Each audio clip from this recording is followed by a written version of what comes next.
Hi there! Today I am going to tell you about my work. My job is build objects, service, and construction works for the University of Costa Rica. I work in a specialized purchasing or supply office.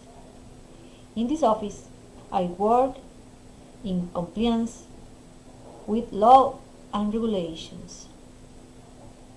I got this job through acceleration process and various tests to check knowledge and experience.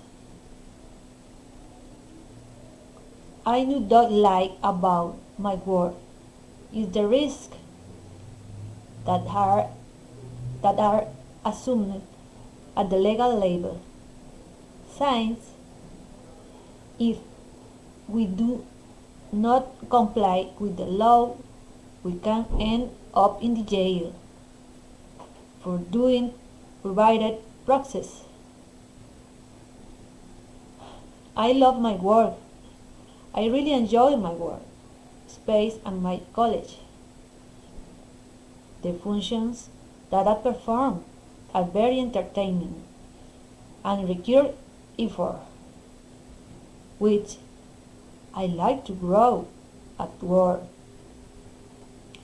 I wish to continue working for my employer until the day of my pension, since it has been my support and blessings for more than 10 years of work. It has been a pleasure to talk about my work. I hope you like and that you can tell me about yours soon. Thank you.